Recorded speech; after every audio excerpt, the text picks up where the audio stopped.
In this part of documentary, you will get to watch the Great Pyramids of Giza.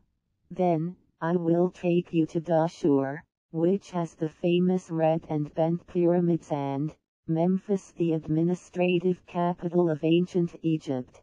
From there, we will go to Saqqara, which has 16 known pyramids, including Step Pyramid.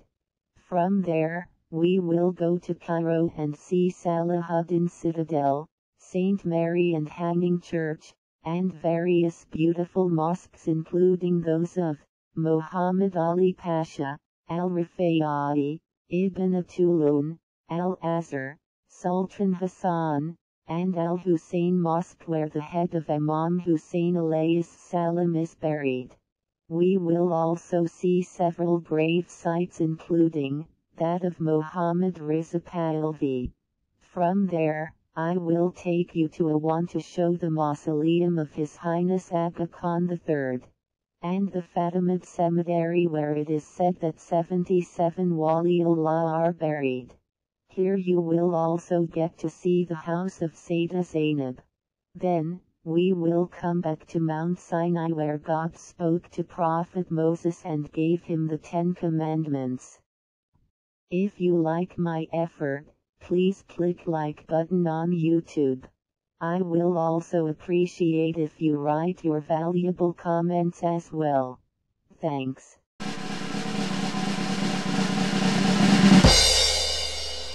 Giza is in the west of the Cairo, but for a long time now absorbed as part of the heavily populated and sprawling Cairo metropolis.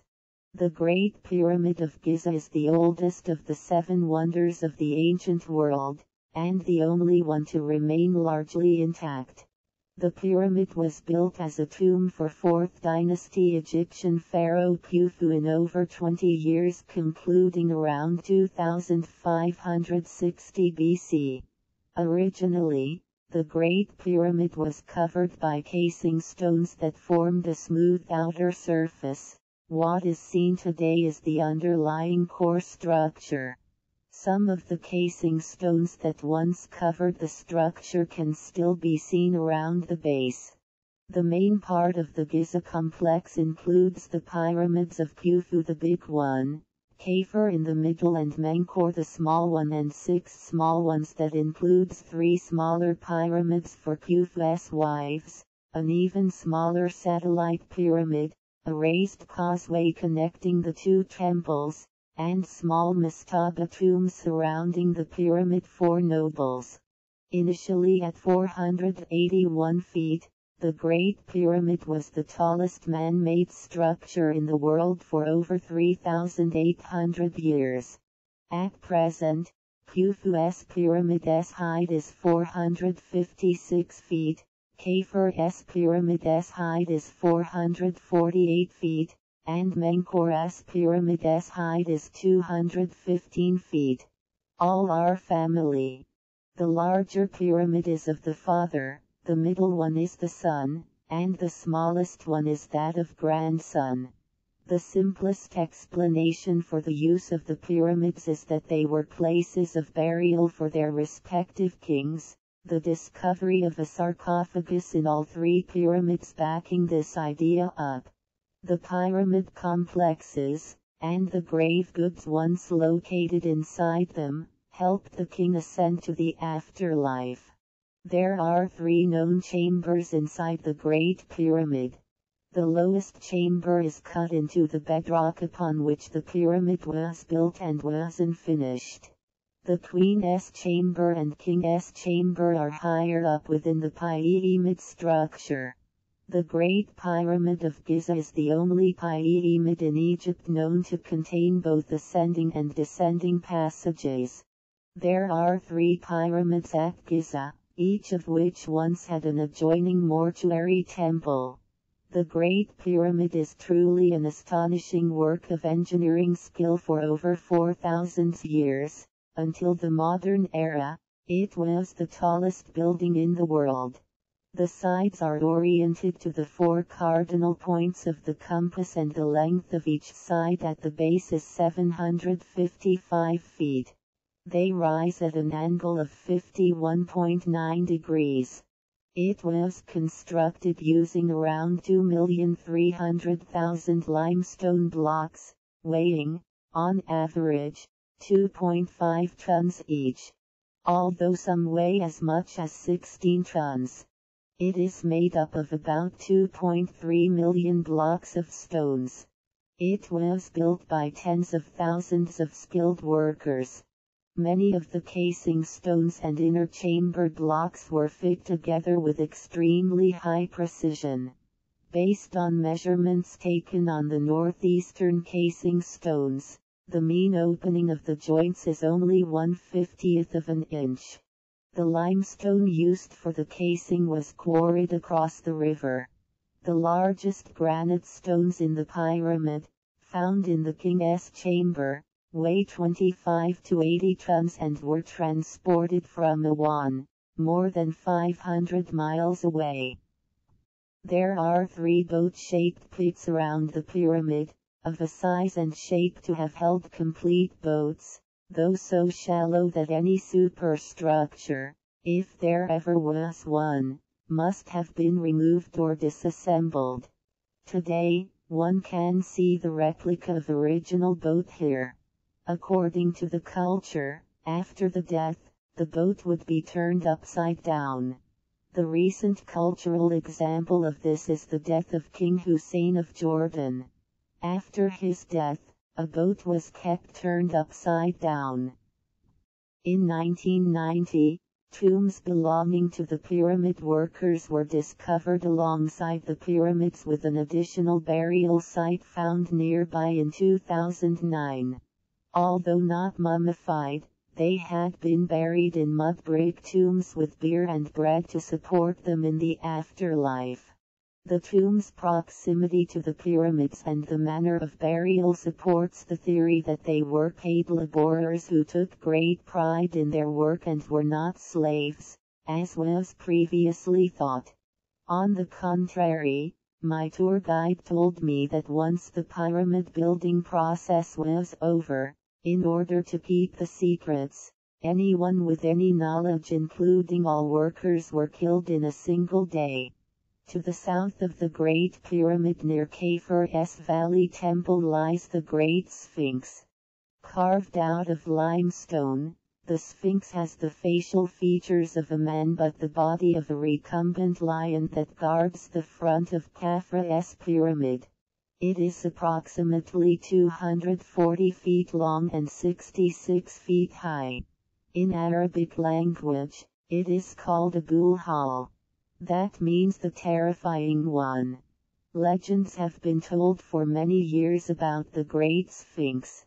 These stories tell about the powers and mysteries of this Sphinx. Some people even believe that there are hidden passageways or rooms underneath the Great Sphinx, but nothing has been found yet. The beginning of one story about the Great Sphinx is written on a stele between the Sphinx's paws. The story reads that one day, a young prince fell asleep next to the Great Sphinx. He had been hunting all day, and was very tired. He dreamed that the Great Sphinx promised that he would become the ruler of Upper and Lower Egypt if he cleared away the sand covering its body. The rest of the story is gone, so you will have to use your imagination to work out the ending. This stele was put up by the pharaoh Thutmose IV, who lived around 1400 BC. Dashur is a royal necropolis located in the desert on the west bank of the Nile, approximately 25 miles south of Cairo. Pharaoh Seneferu was the founder of the Great Fourth Dynasty and reigned Egypt for about 25 years. His second wife was Hetfers I, who was also his half-sister. With her, he had a son named Khufu. Khufu, after the death of his father, became a pharaoh.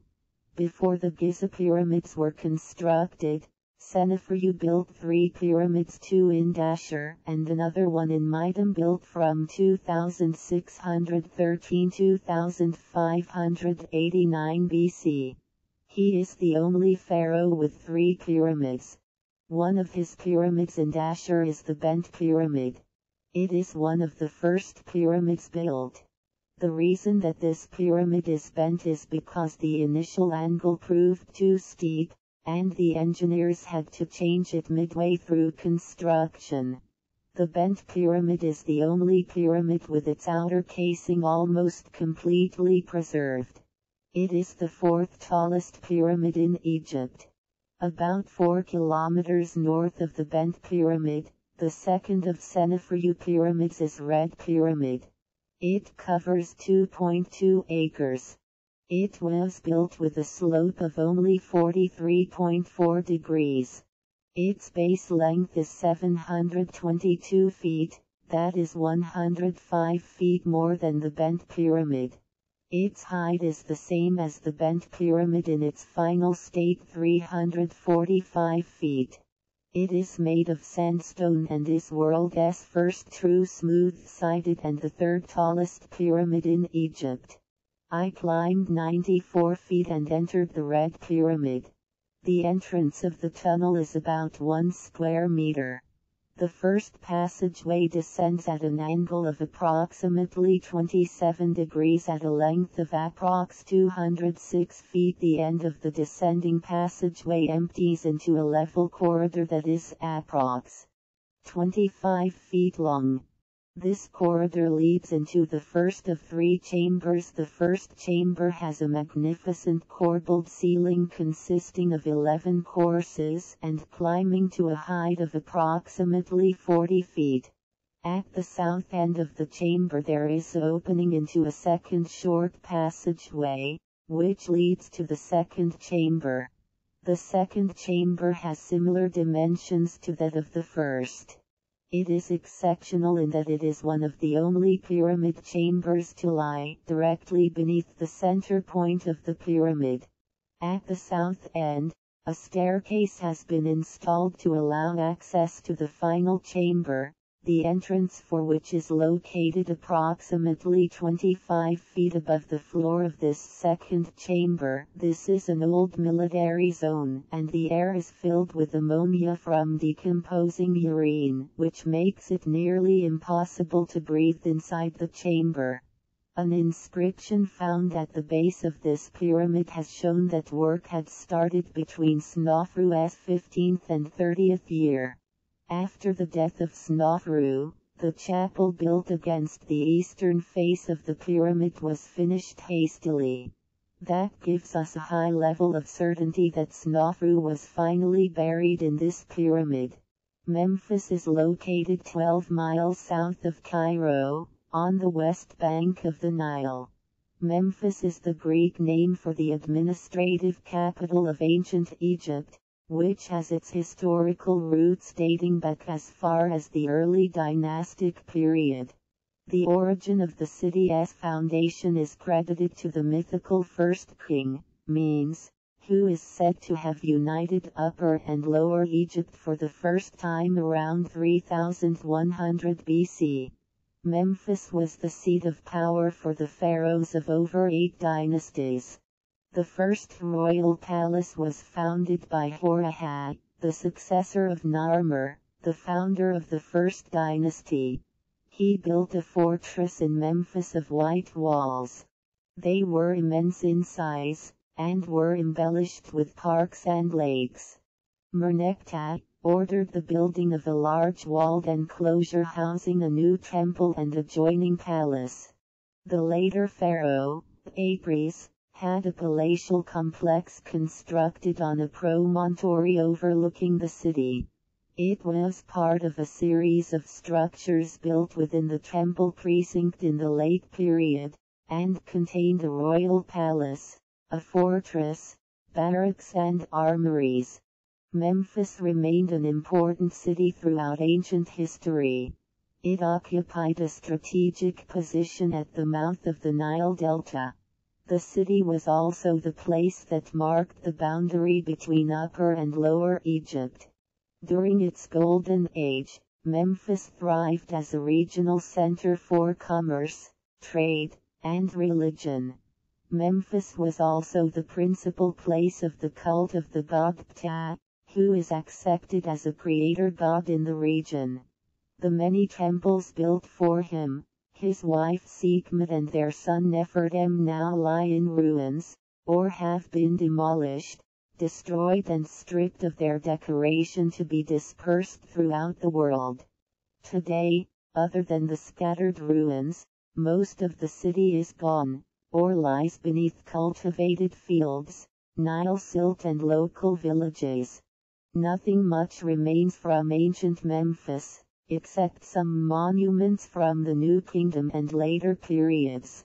Today, in Memphis, you will see an open-air museum, which amongst other artifacts exhibits a giant alabaster sphinx, weighing more than 80 tons, which once stood outside the massive temple of the god Ptah.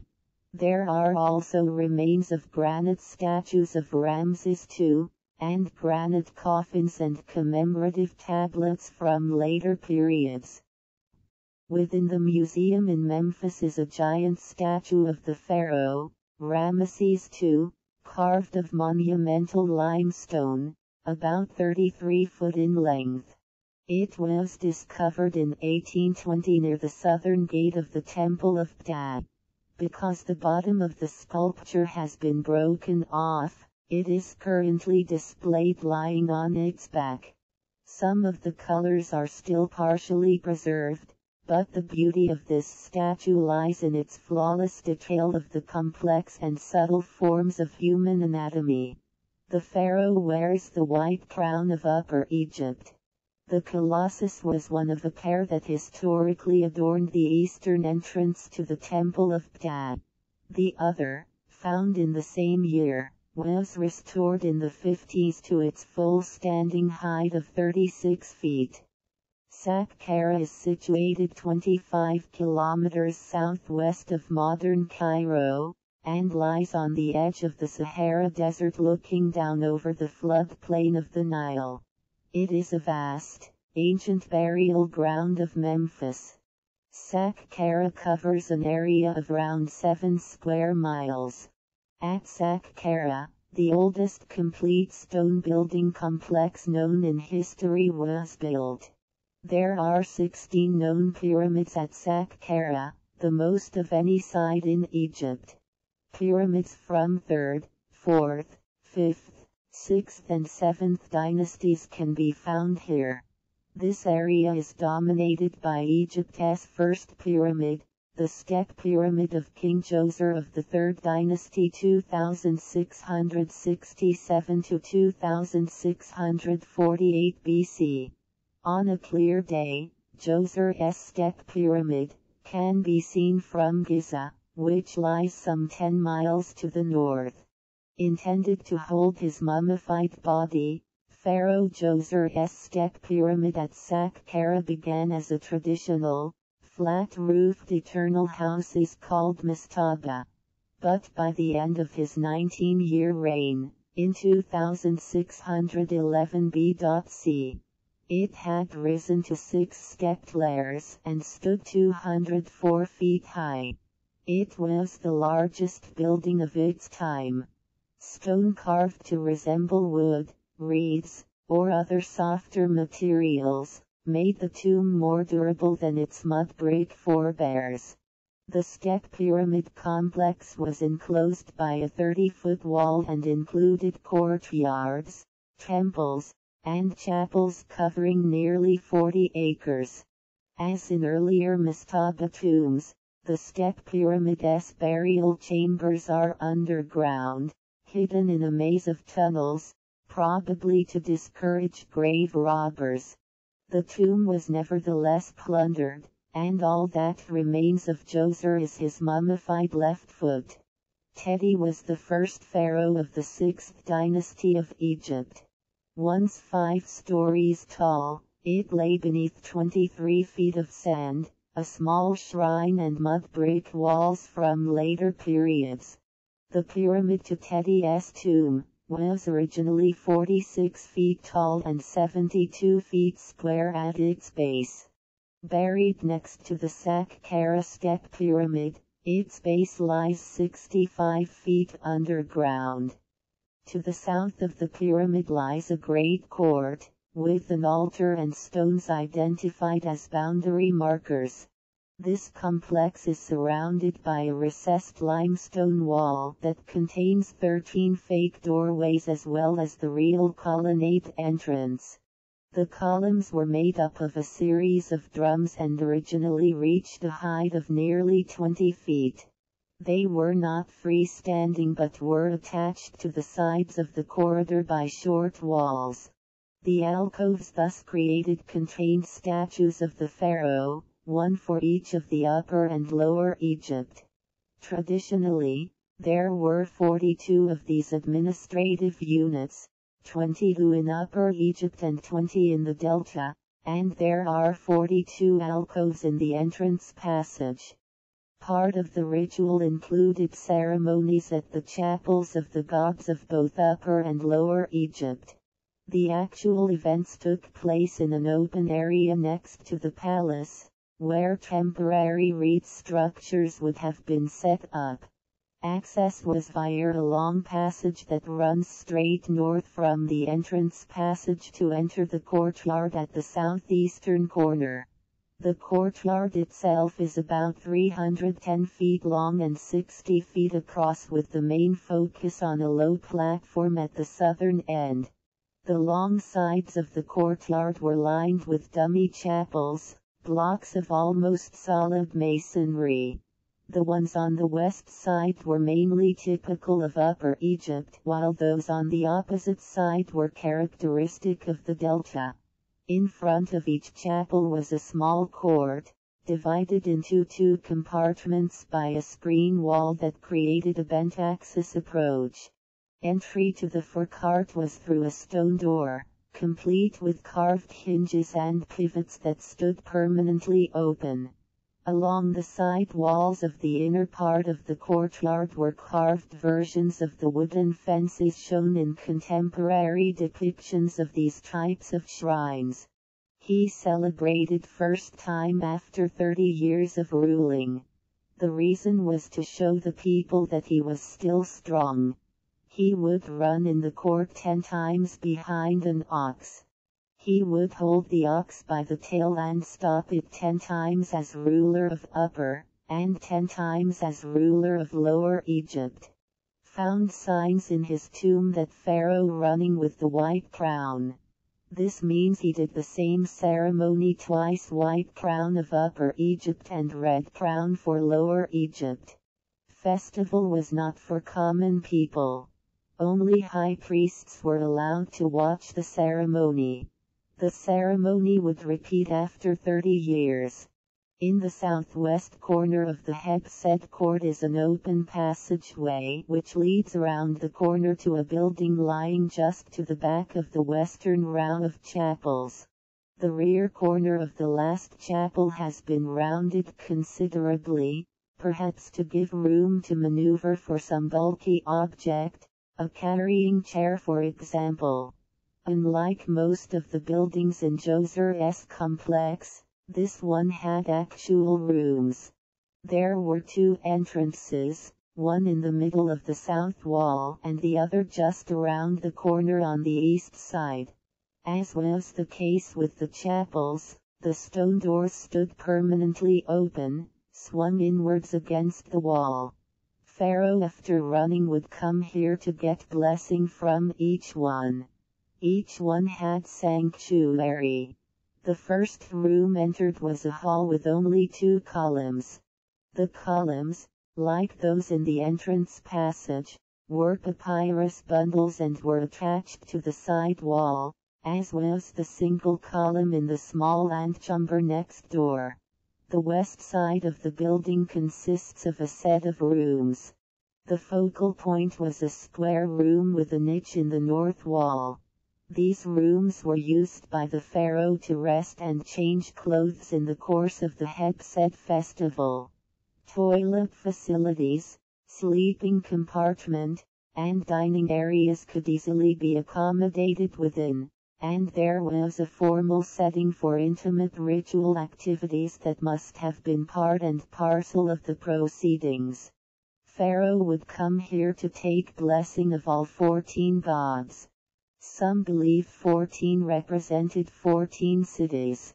South House represented Upper Egypt. North House represented Lower Egypt. Both have the same design.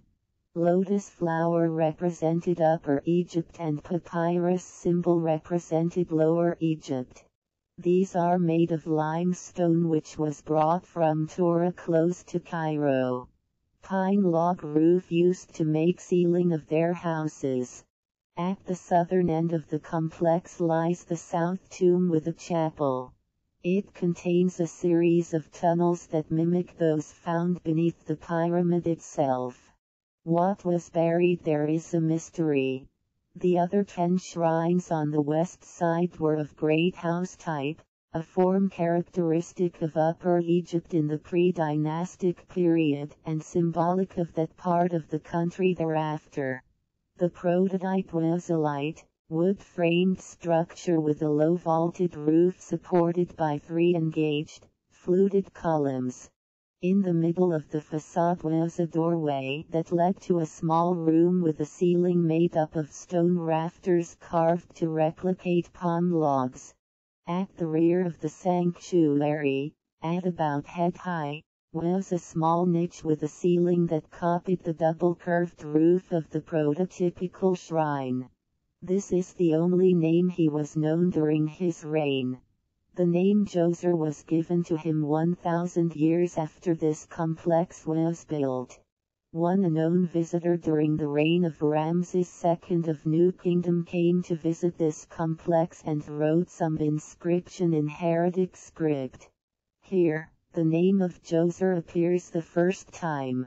This is the only evidence that the pharaoh named Nekhjenket called Djoser.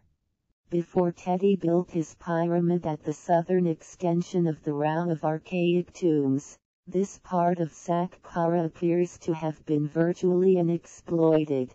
Several of Teti's high officials chose to build their mastabas directly to the north of their king's monument. The Teti Cemetery continued to be used well into the First Intermediate Period.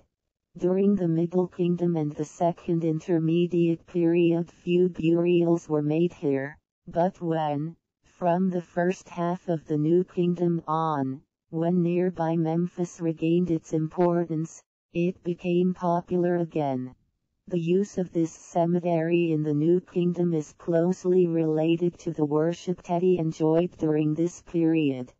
To the north and west of the Djoser complex, several tombs were built during the Third Dynasty and later. Among these tombs, the mastaba of Ptahhotep of the Fifth Dynasty is the most famous.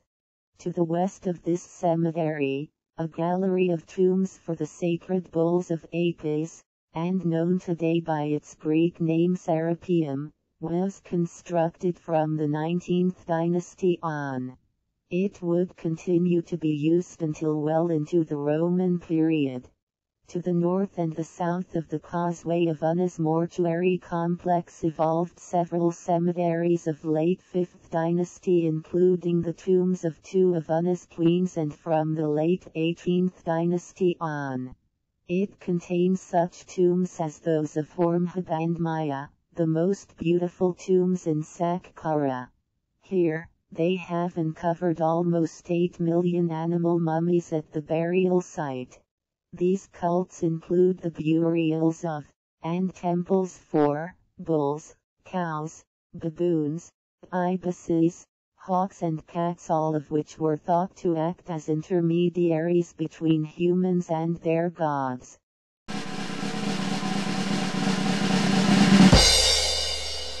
The Saladin Citadel of Cairo is a medieval Islamic fortification in Cairo, Egypt.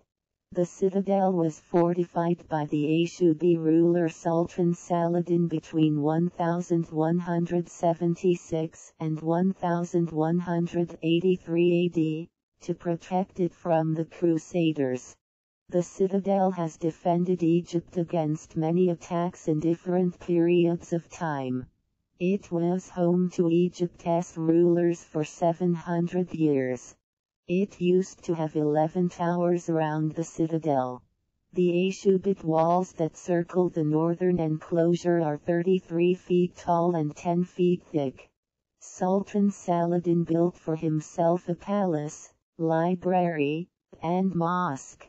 However, all were destroyed or neglected over time. The location, on Mokatem Hill near the center of Cairo, was once famous for its fresh breeze and grand views of the city. Salah ad-Din chose the site for its healthy air. Nowadays, the smog has replaced the fresh breeze and fog has taken over the view. You can see Al-Rifa'i Mosque on the left side and Sultan Hassan Mosque on the right hand. The citadel is sometimes referred to as Mohammad Ali Citadel, because it contains the mosque of Sultan Mohamed Ali Pasha. The Great Mosque of Muhammad Ali Pasha is an Ottoman-style mosque, the largest to be built in the first half of the 19th century. The mosque was built on the site of old Mamluk buildings between 1830 and 1848. The ground on which the mosque was erected was built with debris from the earlier buildings of the citadel. This is also known as Alabaster Mosque because they used alabaster stones to build it. Muhammad Ali Pasha ruled Egypt for 45 years. He is buried in the courtyard of the mosque along with his wife. Above the entrance is a grand gallery supported on marble pillars with bronze balustrade. To the right of the entrance is the tomb of Muhammad Ali. It is made by white marble covered with floral motifs, and pointed and gilded inscriptions. Originally Muhammad Ali was not buried in his mosque, but later during the time King Abbas I, his body was transferred from Haush el-Basha to the inside of the mosque, where it rests inside the bronze grille. The mosque was built with a central dome surrounded by 4 small and 4 semicircular domes. During his visit to Turkey he saw Hagia Sophia, and decided to build a similar mosque. The use of this style, combined with the presence of 2 minarets and multiple half-domes surrounding the central dome, features reserved for mosques built on the authority of the Sultan, were a defiant declaration of de facto Egyptian independence. There is a brass clock tower in the middle of the northwestern Riwak, which was presented to Muhammad Ali by King Louis Philippe of France in 1845. The clock was reciprocated with the obelisk of Luxor now standing in Place de la Concorde in Paris. It was constructed in a square plan, and measured 41 by 41 meters. The central dome is 21 meters in diameter, and the height of the building is 52 meters. 2 elegant cylindrical minarets of Turkish type with 2 balconies and conical caps are situated on the western side of the mosque, which rise to 82 meters. The walls and pillars are covered with alabaster up to 11 meters high. The marble mihrab is covered by a half-dome at the lower level. The domes are pointed, and are covered with medallions and other motifs. The interior dome is impressive because of its size and shape, similar to the mosques of Istanbul. The mosque has 2 minbars or pulpits. The original one is the larger. It is made of wood decorated with gilded ornaments, while the smaller one is of marble.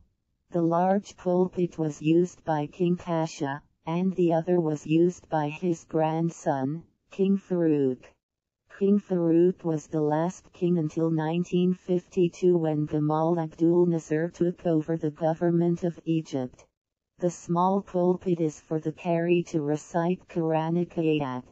This beautiful 160-year-old handmade carpet is a gift from the Shah of Iran, Reza Pahlavi. Sultan Hassan Madrassa and Mosque is one of the extraordinarily wonderful Islamic monuments in the Islamic world. Sultan Hassan ordered for the construction of this madrasa in 1361 AD, and the work continued for 4 years. The mosque was almost complete when Sultan Hassan disappeared or was killed. It was finished by one of his functionaries whose name was Bashar al-Gamdar.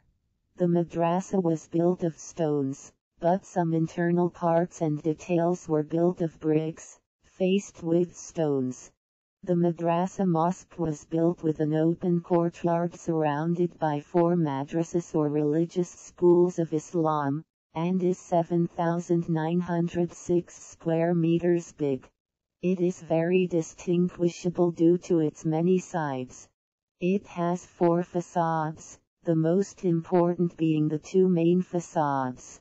The court of the mosque is almost square, about 34 meters long and 32 meters wide, with the large ablution fountain in the center, which is covered with a wooden dome, carried on 8 marble columns around its capital decorated with a band of inscriptions of the Quran, the verse of Ayat al-Kursi. On the rectangular outer frame is a band of Naskhi inscription. Flanking the mihrab are windows with bronze grills.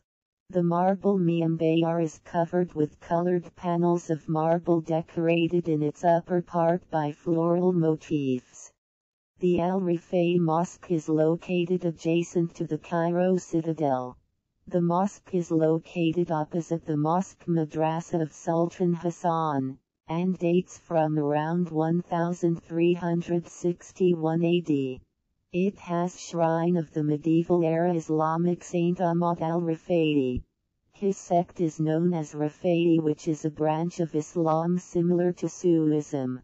The mosque is the resting place of Kashgar Hanim and her son Ismail Pasha, as well as numerous other members of Egypt's royal family, including King Farouk, Egypt's last reigning king, whose body was interred here after his death in Rome in 1965. The mosque served briefly as the resting place of Reza Shah Pahlavi of Iran, who died in exile in South Africa in 1944, and was returned to Iran after World War II. Part of the burial chamber is currently occupied by Reza Shah's son Mohammad Reza Pahlavi, who died in Cairo in 1980. The sanctuary contains 44 columns in 19 types of marble, imported from Pakistan, 18 windows with grills, and far too much gold leaf. Sultan Mohamed Ali Pasha was one of the Mamluks.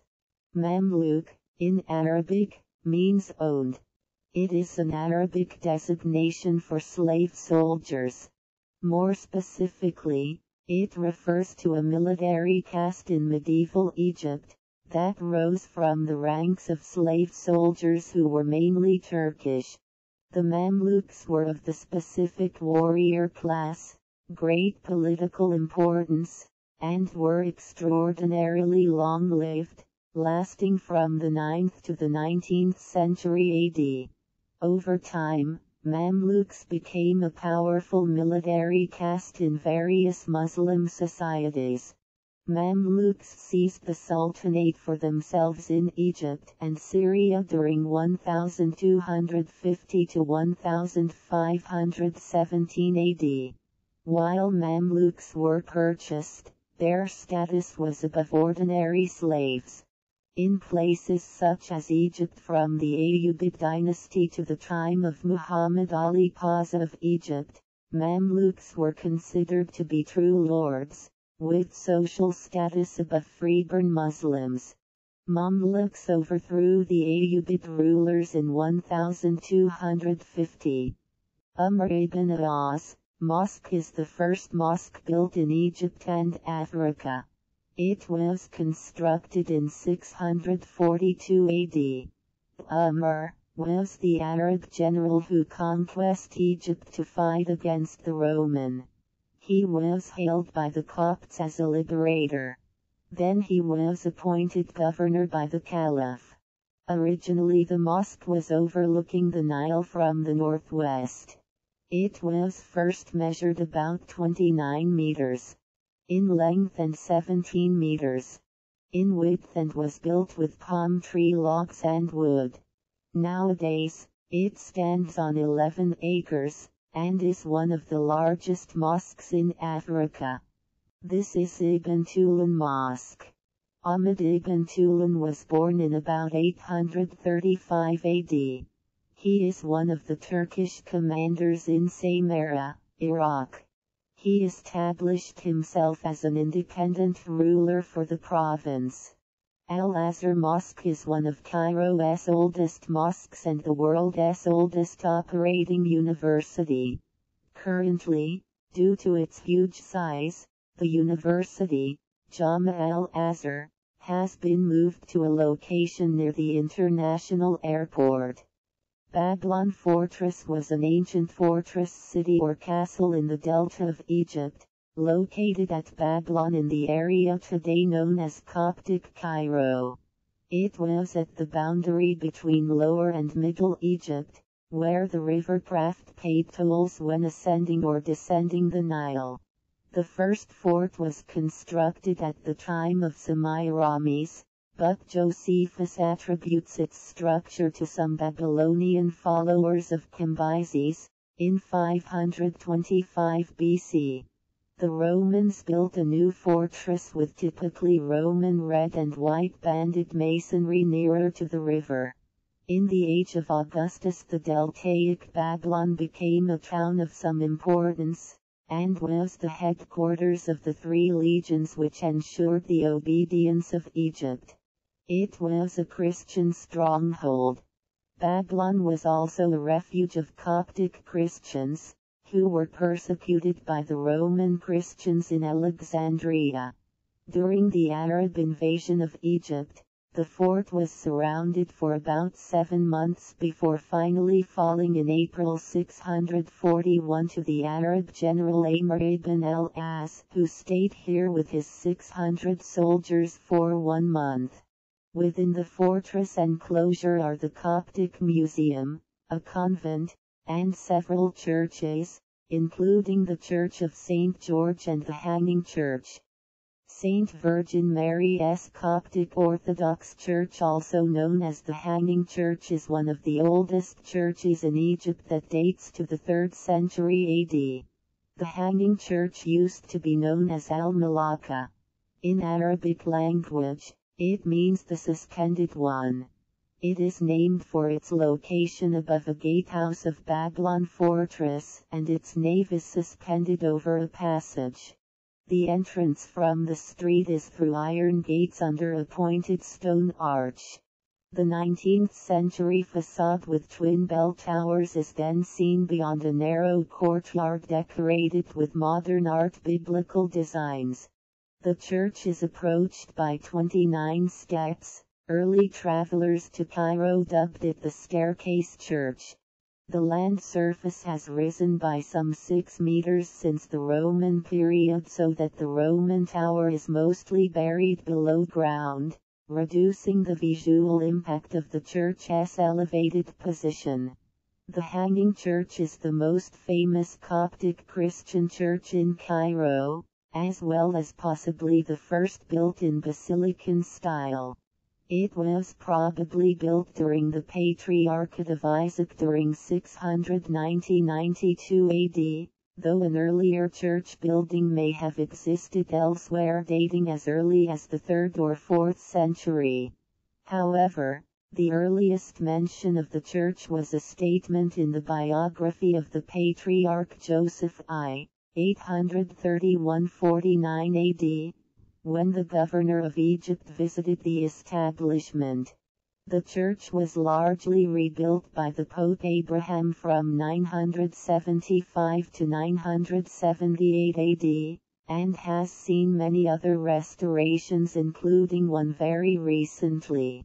The hanging church has 110 icons, the oldest of which dates back to the 8th century, but most of them date to the 18th century. The iconostasis of the central sanctuary is made of ebony inlaid with ivory, and is surmounted by icons of the Virgin Mary and the 12 Apostles. The main altar screen is made of ebony inlaid with ivory that is carved into segments showing several Coptic cross designs that date back to around the 12th or 13th century. Inside, only the section to the right of the sanctuary, above the southern bastion, is considered original. Nevertheless, the hanging church remains one of the most impressive churches in the city, remarkable for its marble pulpit, inlaid screens, icons and murals. Above it there is a wooden dome, supported by 4 marble columns, and decorated with religious scenes, such as Jesus on his throne surrounded by the 4 evangelist saints, the disciples, and angels. The church is unique because of its wooden roof. The timber roof of the nave recalls Prophet Noah's Ark. In front of the middle altar, in the nave of the church, is a 11th century marble pulpit that stands on 15 columns, decorated with reliefs and mosaics, symbolically representing Jesus, the 12 disciples, John the Baptist and the Virgin Mary. As customary in Coptic churches, one of the pillars is black, representing Judas, and another is gray, for doubting Thomas. Its steps are carved with a shell and a cross. In the eastern end of the church are 3 sanctuaries with altars. The central sanctuary screen dates from the 12th or 13th century. It is made of ebony inlaid with ivory, carved with geometric designs and crosses, and has a row of 7 large icons. The center icon depicts the Christ enthroned. To his right is the Virgin Mary, the Archangel Gabriel and Saint Peter. To his left are John the Baptist, the Archangel Michael and Saint Paul. Inside, the southern aisle is separated from the nave by 8 marble columns, linked from above with a wooden architrave, which is supported on arches. The northern aisle is also separated from the nave by 8 marble columns, but there is no architrave. Nearly in the middle of the southern aisle there is a door, which leads to a small church with a sanctuary. Inside this small church there is a baptistry, which is a deep basin of reddish granite, which probably dates back to the 5th century. It is decorated for the sign of water in hieroglyphics. There are 7 altars in the church, 3 are situated in the main sanctuary, and 3 are located in the right sanctuary. This is Al-Hussein Mosque that was built in 1154. It is located near the Khan el-Khalili Bazaar. It is named for the grandson of Prophet Muhammad, peace be upon him, Hussein ibn Ali Alaihissalam. The mosque, considered to be one of the holiest Islamic sites in Cairo, was built on the cemetery of the Fatimid Caliphs, a fact that was later discovered during the excavation. Here, Hussein ibn Ali Alaihissalam's head is believed by Dawoodi Bohra to be buried here. Having said that, Shia Muslims believe that the head of Hussein ibn Ali Alaihissalam is with his body in the Imam Hussain Mosque in Karbala, Iraq. The burial place is now also known as Rasul Hussain. You can see this silver zari. It is donated by Dawoodi Bohra, Dai. Rasul Hussain is visited regularly by all Bohras. The mosque houses some very sacred items like the oldest believed complete manuscript of the Quran. There is a marble slab on the mosque which contains the hadith in which the Prophet Mohammad Alaihissalam says, "Hussain is from me and I am from Hassan. May Allah love whoever loves Hassan." Due to extreme respect, this mosque is not accessible to non-Muslims. We can also find Fatimid Cemetery behind the Nubian Museum in Aswan, some 500 miles away from Cairo. The cemetery in Aswan dates back to the 10th century, 4th century of the Islamic calendar. Historical sources state that many Fatimids fled to this area after Sultan Saladin Ayyubi overthrew the Fatimid dynasty. Here, you will find a collection of low mud brick buildings with domed roofs. Although most tombs are modern, some clustered towards the back of the cemetery go back to the 9th century.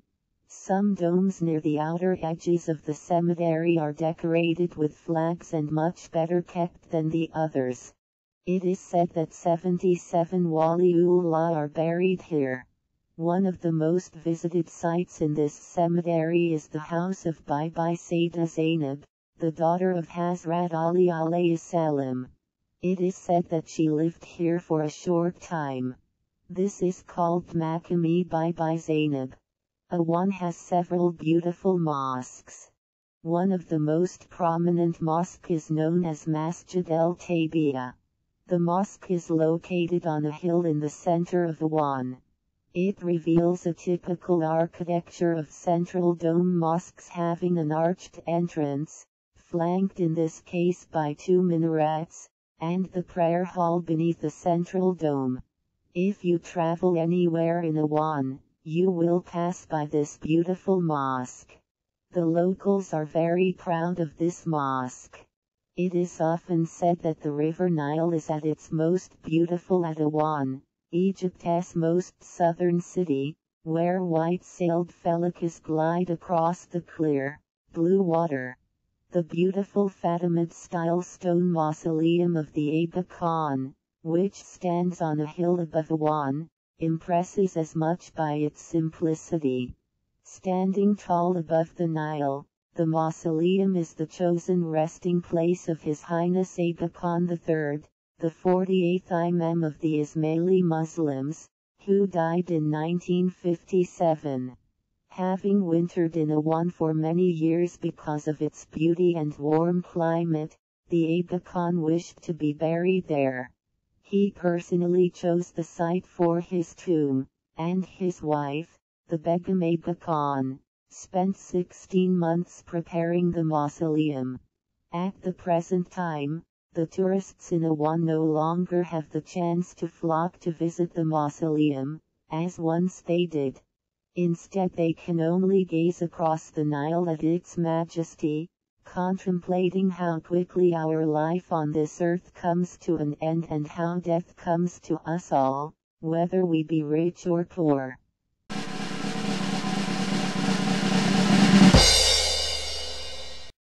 If you are traveling to Egypt and have some time on your hand, you must visit Mount Sinai.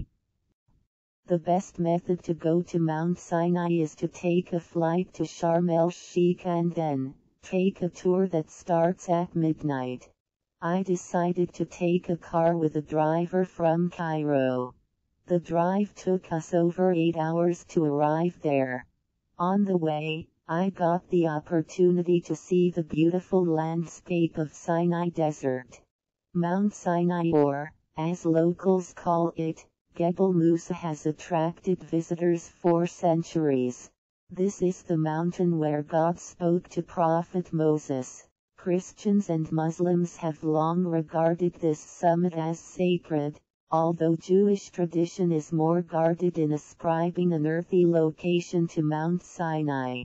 In early Christian times, it was only the pious that walked up the mountain in barefooted reverence and were permitted to visit the summit. Nowadays, anyone can climb up this mountain. Biblical accounts and the Holy Quran describe the events that occurred here between 1500 and 1200 BC. Mount Sinai Peak is 7,500 feet above the sea level. The trail begins at the mouth of Wadi el-Dir at Aaron's Hill. On top of this small hill, Nabi Haran, where a white Christian chapel and a Muslim shrine stand, both of them dedicated to the Prophet Aaron. The hill is also called Wadi Muqaddas, the Holy Valley. This is the place where Samri made the golden calf while Moses was on Mount Sinai and the Israelites began to worship it. At the bottom of the mountain, there are a few hotels and St. Catherine Orthodox Christian Monastery. The monastery was built during the year 550. At the site, Prophet Moses is supposed to have seen the burning bush. The living bush on the grounds is purportedly the original. The monastery was never converted to mosque because of the letter of protection in which Prophet Muhammad declared a secure and positive promise. On the left, you can see Jethro's mountain or Gebel el-Munajah, calling of God. The local Bedouin tribe, the Gabeliya, also have a particular regard for Mount Sinai as a holy mountain. The length of the trail is approximately 7 kilometers and, depending on your fitness level, it takes about 5 to 8 hours each way. One should bring good hiking shoes and plenty of water, the latter of which Prophet Moses probably brought with him when he climbed it. Many people do not realize that Prophet Moses made multiple trips up Mount Sinai when God was given him the law. You can climb 3,750 steps, as many visitors do. The temperature is well below freezing and the winds hurl to over 80 km/h. If you climb too fast, the low oxygen level can seriously affect your well-being. If you want to make it to the top, make sure to bring a lot of patience. You will have to be quite determined if you are not fit. Although many young guys and elderly made it to the top, I can assure you that you will be very tired after this excursion. Or, do as I did. Take Michael Jackson. This camel not only knew his name but also knew another English word, hurry. We would scream hurry and camel would speed up, but then again, he would move at his own pace. I was making fun of Michael Jackson and that is when he brushed me gently against a rock. After that, both of us understood our places very well. My tour guide was dressed in little more than a gulbaya, the traditional long men's shirt, while I felt cold wearing almost all the clothing including a sweater that I bought at the foothill of the summit. His garment billowed in the wind as he held the Michael Jackson while I was riding it. There is one main trail that everyone ventures along and one has to trek through all manner of uneven terrain, fine sand, grit, gravel, stony, slightly rocky. The path also varies in width at various places, from several persons being able to walk abreast, to narrower pathways that enable single file only. Camel climbed this narrow path, and the journey took us over 2 hours to arrive to Camel's final destination just short of Elijah's Basin. The remaining 750 steps must be climbed on foot that take over half an hour. At this location, there is a tea house. It is a simple wooden shack that offers hot drinks, snacks, cigarettes, and the odd souvenir or two. In this tea house, lots of people leave things behind that show their origin. I found a small Brazilian flag and a Pakistani 1 rupee note among several visiting cards that pilgrims left behind. After taking some rest, I continued my climb to the stairway of repentance while watching jagged peaks and varied ridges and their red tints. Below you can see a Byzantine dam which was constructed primarily to prevent flood damage to the monastery. It also serves to recharge springs below. This church was built on top by early pilgrims. Next to the church is a mosque. Beneath the mosque is a small grotto with a prayer niche which was probably a crypt of the original basilica. Prophet Moses was sentenced to death for assaulting and killing an Egyptian foreman, who had beaten up an Israelite laborer, and to escape execution, he fled into the Sinai Mountains. Here he met and married one of the 7 daughters of Jethro and lived for 40 years with his father-in-law, tending his flocks and cleansing his soul. One day God revealed himself to Moses in the miracle of the burning bush and ordered Moses to save the children of Israel from captivity. God parted the Red Sea to allow 600,000 Israelites to be led to the plain beneath Gebel Musa. Moses spent 40 days and 40 nights on Mount Sinai, during which time God presented him with 2 stone tablets inscribed with the 10 Commandments. Prophet Moses descended the mountain with the new tablets and instructions from God to lead the people to Israel. It was already pitch dark and I took the trail back to Elijah's basin. The trail, in places, consists of slippery rocks and care should be taken, especially descending the stairway. After taking a brief break, I took Michael Jackson back down the trail to St. Catherine Monastery. The Bedouin guide told me that camels can see very well in the dark. This area is almost free of air pollution. Even though it was the last quarter of the lunar month, millions of stars were visible and the sky was very bright. Yet, the trail was so dark. In this light from of stars and sliver of moon on the rocky terrain, the only thing visible to me was my vaporous breath and what appeared to be the shadows of camels lumbering down the winding trail, over granite crags, and slippery rocks. I was glad for the experience of the camel ride up, but it is much easier to walk down than defy gravity atop a camel. I felt so scared. After saying goodbye to Michael Jackson, I had to walk another kilometer back to my car. My driver was waiting to pick me up. It was the most dangerous trip of my life but well worth the effort. Rocks on the top of Mount Sinai are mostly granite. On some rock faces, a black leaf-like pattern can be seen. Some people believe that the patterns were caused by divine light, so intense that it imprinted the shadows of living plants on. Geologists call these pattern dendrites and say that it is formed by a chemical reaction which leaves a manganese deposit. I brought some rocks back with me and had them examined by a couple of geology experts in my office. I did not tell them where these rocks came from, and after careful examination, they said the same as other geologists claim. Even after I told them the origin of these rocks, their statements stayed the same. They also added that these kinds of rocks can be found in the Adirondacks mountain range in upper New York State. Do you see the rays of God, or do you see dendrites? Your call. On the way back to Cairo, I took a different route and got to see Ain Musa.